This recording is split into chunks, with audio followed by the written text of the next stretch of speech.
여러분 안녕하세요. 별쌤입니다. 오늘은 어떤 분들을 위해서 영상을 준비를 했냐면요.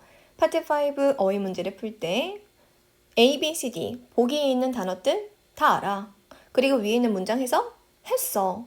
이상하게 단어 뜻도 다 알고 위에 있는 문장 해석도 했는데도 불구하고 틀리는 경우가 있어요. 그런 분들을 위해서 공부 방법을 이렇게 바꿔보세요 라고 제시하는 영상입니다.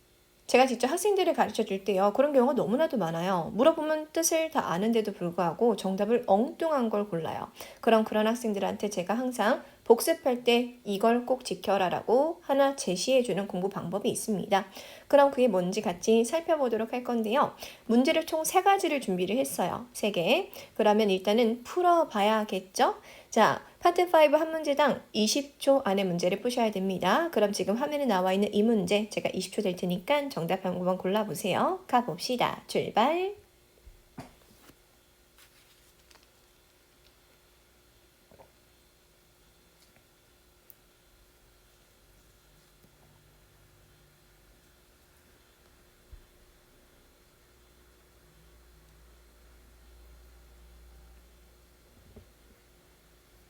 땡! 20초 끝! 시간이 순삭이죠? 정답은 D번이고요. 만약에 정답 잘못 고르신 분들은요. 지금부터 집중해서 한번 들어보세요.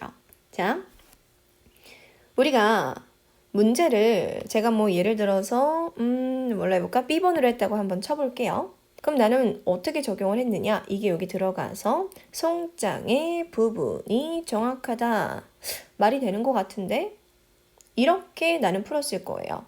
그럼 보통 복습할 때 어떻게 하냐면요. 해설지를 찾죠. 찾아서 정답을 봐요. 정답 봤더니 웬걸? 어마운트가 정답인 거예요. 그럼 다들 복습을 어떻게 하냐면 생각을 깊게 하지 않고요. 난 송장의 기간이 정확하다고 생각했는데 송장의 금액이 정확하다. 그런 뜻이구나. 오케이. 하고 넘어가세요. 복습할 때 굉장히 대충 그냥 해설지를 보고 저 뜻이 맞나 봐 하고 넘어가는 경우가 굉장히 많아요. 절대 복습은 그렇게 하시면 안 돼요. 어휘 문제 같은 경우는요. 복습을 할 때 자, 이걸 기억하세요. 토익 문제는요. 시험장 가시면 아시겠지만 시험지에 또는 방송으로요. 베스트, 가장 최고의 정답을 골라주세요 라고 얘기를 해줍니다. 그래서 출제자의 입장에서도요. 이 4가지 중에서 얘가 가장 베스트다 라고 만들려면 꼭 위에 주어진 문장 속에 정답의 단서를 같이 깔아놔요. 이거 봐봐. 이 단어가 적혀 있잖아. 그럼 얘가 더 정답이지. 얘가 가장 정답이지. 라고 우길 만한 우길 만한 뭔가 중요한 단어를 꼭 넣어 놓습니다. 그래서 복습하실 때는 그냥 해설지 보고 나서 나는 포션이라고 생각했는데 해설지를 봤더니 어마운트구나. 그럼 송장의 금액이 정확해 하고 그냥 다음 거 공부할까 하고 넘어가지 말고요. 우리는 항상 문장 속에서 이 단어 때문에 얘가 더 정답이겠구나 하는 단어를 찾아서 저는 형광펜으로 밑줄을 긋는 연습을 꼭 하라 그래요. 복습할 때 말이죠. 그럼 저였으면 이걸 어떻게 다시 접근을 할 거냐? 자, 답지를 봤더니 금액이 정답이었어. 그럼 저는 문장을 쫙 읽어보면서 금액이 정답이 될 수밖에 없는 이유, 단서, 힌트를 찾아서 밑줄을 그어나가는 거예요. 복습할 때요. 자, 첫 번째. 우리가 명사가 여기 들어가고 뒤에 전치사구가 나오면요. 전치사구는 앞에 있는 명사를 수식하는 역할로 쓰여요. 그렇다라는 것은 뒤에 있는 전치사구에서 정답의 단서가 또 나온다는 의미겠죠. invoice, 송장이라고 하는 건 내가 물건을 샀으면 무슨 물건 샀는지 그 물건의 이름이랑요. 그리고 몇 개 샀는지 개수, 각 물건당 얼마인지 가격 적혀 있고 밑에 총 금액이라든지 뭐 배송비 이런 정보가 나와 있는 걸 송장이라고 얘기를 하는 거예요. 그럼 내가 송장이 뭔지 알았으면은요. A번의 품질, B번의 portion 뭐 부분, C번의 duration 기간을 고를 수가 없어요. 송장에 안 적혀 있는 부분이니까. 그럼 송장에 적혀 있는 금액이 정답이겠구나 라고 첫 번째 정답 단서인 on the invoice 밑줄 한번 딱 그어주고요. 두 번째 정답 단서를 보여드릴게요. 우리가 문장 구조를 볼 때 쉼표가 이렇게 나와 있고 쉼표를 중심으로 뒤에 완전한 문장이 적혀 있으면요. 이 쉼표 앞에 나오는 부사구라든지 또는 뭐 부사절들 있죠. 이런 애들은 전부 다 뒤에 있는 전체 문장을 수식해주는 역할을 쓰여요. 그래서 오히려 정답 단서가 앞에 있는 부사고 부사절에서 나올 때가 굉장히 많아요. 그래서 저는 어휘 문제를 풀 때 정답 뭔지 모르겠다. 근데 만약에 문장에 부사하고 부사절이 뒤에 나오는 전체 문장, 즉 주절을 수식해주는 구조가 적혀 있으면 혹시 여기서 정답의 단서가 나오지 않을까라고 생각을 한번 해보라 그래요. 여기 보면 구매에 대한 지불을 승인하기 전이라고 적혀 있어요. 돈 관련된 얘기를 계속하고 있죠. 그래서 구매에 대한 지불을 승인하기 전이니까 금액이 정확한지를 봐야겠죠. 그래서 복습하실 때는 제가 지금 보여준 것처럼 그냥 답지 확인하고 정답 D번인가 봐. D번 한번 넣어서 해석 띵 해보고 넘어가지 말고요. 형광펜으로 야, 이 단어 때문에 요게 정답이 될 수밖에 없겠다 하는 그 단서를 찾아서 윗줄을 그는 연습을 꼭 하세요. 자, 두 번째 연습을 또 한번 해보도록 할게요. 이번엔 요 127번 한번 가보도록 하겠습니다. 집중하시고 출발 20초.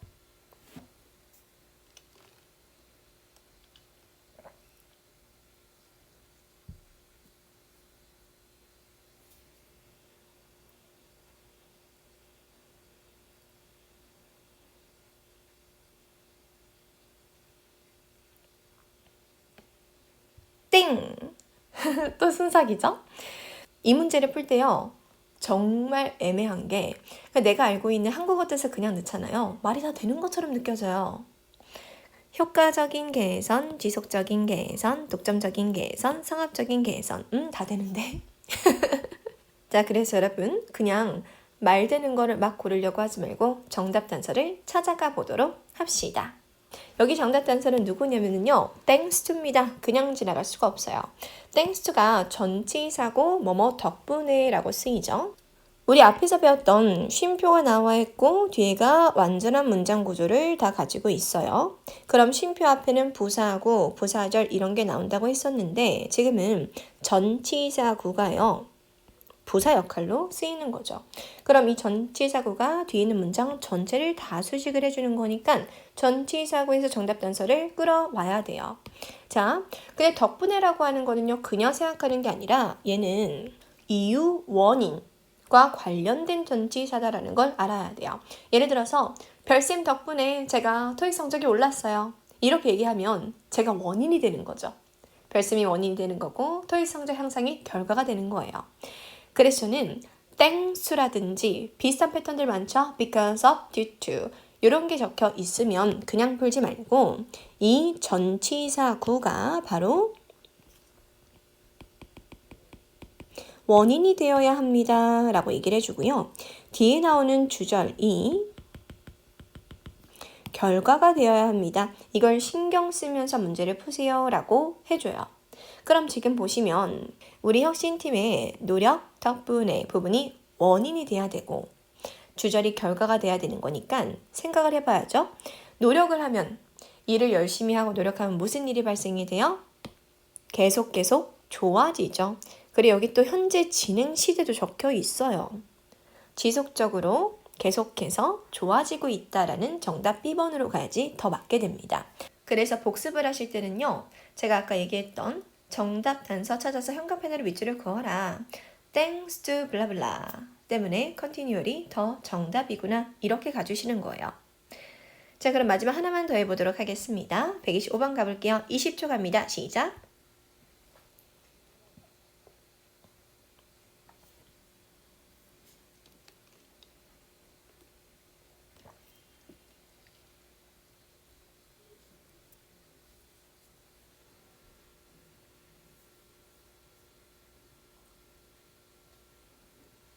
땡!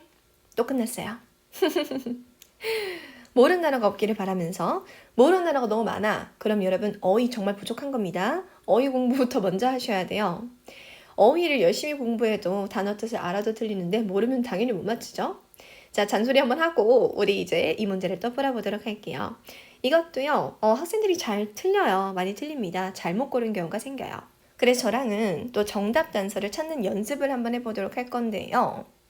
정답 단서. 자, 우리 아까 봤던 명사가 이렇게 있으면 뒤에 전치사구 소식을 받으면 뒤에서 정답 단서가 많이 나와요 라고 했어요. 그럼 저는 또 이 뒷부분을 좀 신경을 쓸 것 같고요. 두 번째, 쉼표가 나와 있고 뒤에가 문장이 완벽해. 그럼 쉼표 앞은 부사 역할을 한다. 그래서 뒤에 있는 문장 전체를 수식한다라 그랬어요. 그럼 또 저는 여기서 정답 나오겠구나 라고 밑줄을 그었을 거예요. 그럼 생각을 해보는 거죠. To improve communication. 그럼 의사소통을 더 개선시키기 위해서 뭔가를 해야 되는 거고요. 뒤에 있는 전치사구를 봤더니 직원들의 연락처가 포함된, with니까 포함된 이렇게 해석을 해야겠죠. 그럼 문맥상 정답은 C번이 돼요. 이 directory라고 하는 거는 안내 책자입니다. 뭐 이름이라든지 뭐 주소, 전화번호 이런 거 적혀 있는 안내 책자가 돼요. 정답 그래서 C번인 거죠. 지금 밑줄 그어놓은 형광펜들 덕분에 정답은 C번이 가장 맞다. 이렇게 가주셔야 돼요. 자, 그래서 여러분 오늘 제가 강조하고자 하는 건 뭐냐면 단어를 많이 이미 외웠어요. 그래서 문장 해석도 할 수 있고 보기에 있는 선택지 뜻도 알아. 근데 꼭 문제만 풀면 틀려. 이런 분들 중에서 복습을 할 때 그냥 해설지 적혀있는 정답 찾아서 정답 넣어서 한번 문장 읽어보고 그렇구나 하고 넘어가는 공부 방법을 여전히 하고 있다면 얼른 그 공부 방법을 고치라는 거예요. 제가 지금 제시하는 것처럼 문제 풀고 채점하고 나서 복습을 할 때는 이 단어가 깔려 있으니까 얘가 더 정답이겠네 라고 하는 그 정답의 힌트, 단서를 찾아서 형광펜으로 밑줄을 그으세요. 그 연습을 평소에 하면은요, 실제 시험장 가서 문제를 풀 때도 꼭 그럴 때 있거든요. 보기가 전부 다 정답이 되는 것처럼 느껴지거나 또는 꼭 두 개가 같이 정답이 되는 것처럼 느껴질 때 이런 문제에서 조금 더 날카로운 시선으로 문제를 바라볼 수 있는 실력이 생깁니다. 현관펜 밑줄을 긋지 않아도 눈으로 현관펜이 막 그어져요. 실제 시험장 가면. 그래서 판단을 하게 되는 거죠. 지금 이 문장에 이 단어가 깔려 있으니까 출제자의 입장에서는 이 단어 때문에 얘가 더 정답이 되는 거죠 라고 얘기하겠구나 라고 문제를 바라보는 시선 자체가 달라집니다. 자, 오늘부터요 당장 연습을 좀 해보세요. 그럼 오늘은 여기까지. 안녕.